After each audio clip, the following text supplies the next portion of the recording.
தொடர்ந்து திமுக பலம் காட்டும் விருதுநகர் சட்டப்பேரவை தொகுதி நிலவரம் என்ன, தொகுதி மக்களோட எதிர்பார்ப்புகள் என்னன்னு விரிவா பார்க்கலாம். மக்களே, உங்க தொகுதி பத்தி கொஞ்சம் தெரிஞ்சுக்கோங்க. விருதுநகர் சட்டப்பேரவை தொகுதி விருதுநகர் மாவட்டத்தில் விருதுநகர் நகர் பகுதி, பாவாலி, செங்கோட்டை, வடமலைக்குறிச்சி, சிவஞானபுரம், சத்திரரெட்டியப்பட்டி உள்ளிட்ட பகுதிகளை அடக்கின தொகுதி. பருப்பு வகைகள், மிளகாய் வத்தல் விளைச்சல்னு விவசாயமே தொகுதி மக்களோட முக்கிய வாழ்வாதாரமாக இருக்குது. எண்ணெய் மில்கள் தொகுதியில் முக்கிய தொழிலாதாரமாக இருக்குது. விருதுநகர் என்றாலே வணிகம்னு சொல்கிற அளவுக்கு அங்கு வியாபாரமும் தொகுதி மக்களோட முக்கிய வாழ்வாதாரமாக இருக்குது. பிப்ரவரி 23 தேர்தல் ஆணையம் வெளியிட்ட இறுதி வாக்காளர் பட்டியலில் தொகுதியில் 96,436 ஆண் வாக்காளர்கள், 1,02,141 பெண் வாக்காளர்கள், 39 மூன்றாம் பாலின வாக்காளர்கள்னு மொத்தமாக 1,98,616 வாக்காளர்கள் இருப்பதா தெரிவிக்கப்பட்டிருந்துச்சு. தொகுதியில் அதிகபட்சமாக திமுக 5 முறை ஜெயிச்சிருக்காங்க, அதிமுக 2 முறை ஜெயிச்சிருக்காங்க. காங்கிரஸ், ஜனதா கட்சி, தமிழ் மாநில காங்கிரஸ், மதிமுக, சரத்சந்திர சின்ஹா இந்திய காங்கிரஸ் சமத்துவம் கட்சி, தேமுதிக தலா 1 முறை ஜெயிச்சிருக்காங்க. சுயேட்சை 1 முறை ஜெயிச்சிருக்காரு. தொகுதியில் 2021 தேர்தலில் போட்டியிட்ட திமுக சிட்டிங் எம்எல்ஏ சீனிவாசன் 73,297 வாக்குகளை பெற்று வெற்றியை வசமாக்கினார். அவருக்கு எதிராக அதிமுக கூட்டணியில் களமிறங்கின பாஜக வேட்பாளர் பாண்டுரங்கன் 51,958 வாக்குகளை பெற்று தோற்றார்.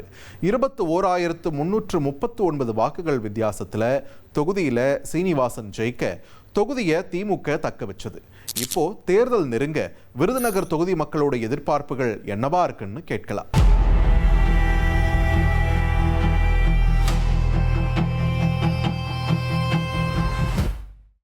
விருதுநகர் கர்ம வீரர் காமராஜர் பிறந்த மண். விருதுநகர் 6 தொகுதி மற்றும் ஒரு தனி தொகுதிக்கு ஹெட் குவார்ட்டர். விருதுநகரில் தான் எல்லா விதமான கவர்மெண்ட் அஃபிஷியல்ஸும் இருக்காங்க. ஸோ மக்களோட எண்ணம் என்னவா இருக்குது அப்படின்னா, விருதுநகர் நகராட்சி மாநகராட்சியாக மாற்றப்பட வேண்டும் என்ற எண்ணம் மக்கள் மனதில் மேலோங்கி இருக்கிறது. ஒரு கலைக்கல்லூரி அரசு கல்லூரி இது வரைக்கும் கிடையாது இங்கே விருதுநகரில். ஏன்னா அப்போ ஒரு அரசு கல்லூரி இங்கே வந்துச்சு அப்படின்னு சொன்னால் தொடர்ந்து அவங்க படிக்கிறதுக்கு நல்லபடியாக இருக்கும். அதுபோக நாளைக்கு ஒரு தொழிலுக்கோ இல்லை அடுத்து வேலை வாய்ப்புகளுக்கு பெருக்கிறதுக்கு உண்டான வளங்கள் இங்கே நிறையா இருக்கும். விருதுநகர் தொகுதியில் அடிப்படை வசதி என்னென்னா இங்கே அரசு மருத்துவமனை, மருத்துவக் கல்லூரி இருக்குது. ஆனால் அதில் உள்நுழைய வெளிநுழைய ஒரு 5,000 பேர் டெய்லி வர்றாங்க. அவங்களுக்கு தேவையான எந்த ஒரு வசதியும் கிடையாது. தண்ணி வசதியும் கிடையாது, அங்கே உள்ள எக்யூப்மெண்ட் எதுவும் கிடையாது.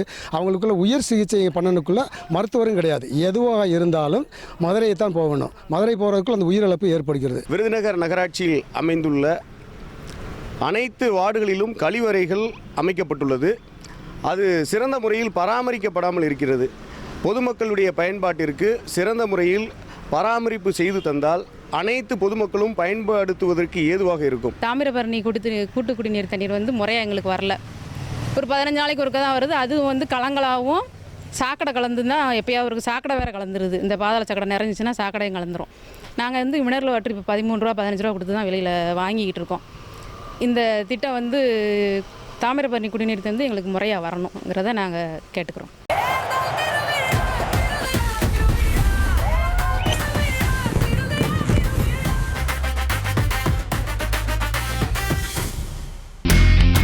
இனி செல்லும் இடமெல்லாம் செய்தி. தந்தை டிவியின் வாட்ஸ்அப் சேனலை ஃபாலோ பண்ணினா செல்ல இருக்கும் இடமெல்லாம் செய்தி. இதோ QR கோட் இப்பவே ஸ்கேன் பண்ணுங்க, ஃபாலோ பண்ணுங்க.